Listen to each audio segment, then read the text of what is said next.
mm.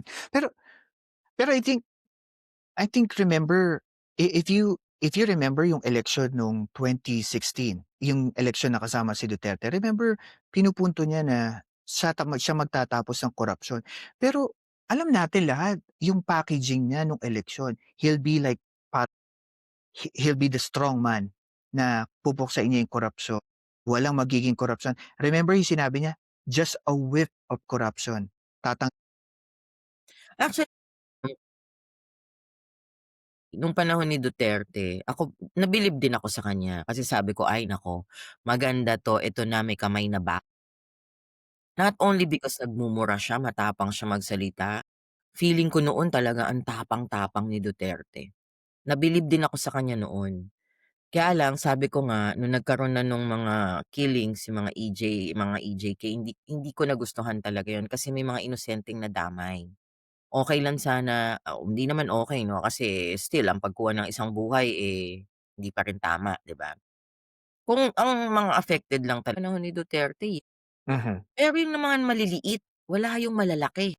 Nagtataka ako yes, bakit wala yung malalaki? Ngayon lumalabas na yung palang mga nasa tabi niya, mga involved din. correct. Yung mga advisors niya, ba economic advisor niya, sino ba yun, si Michael Yang.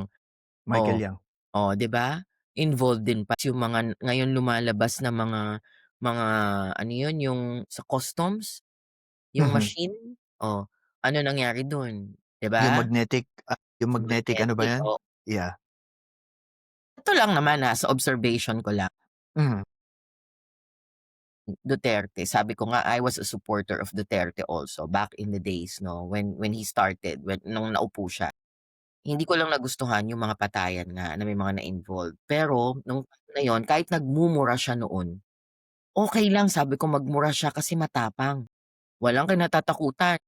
Pero yun nga hindi ko nagustuhan nung nagmura siya sa Diyos, yun lang ang medyo na off ako na and and going to this argument na nagmumura siya, matapang siya, why is it nung niya yung sarili niya nung eleksyon ng 2016, sinabi niya na parang isa sa mga sinabi niya na, yung political will, so he can stop corruption.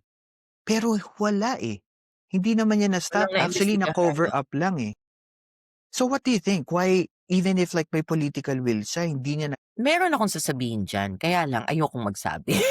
na siguro ano na lang, indirect. Hmm, Sila diyan sa corruption na nangyari noon. Kaya siguro din ayaw nilang I'm not talking about Duterte specifically.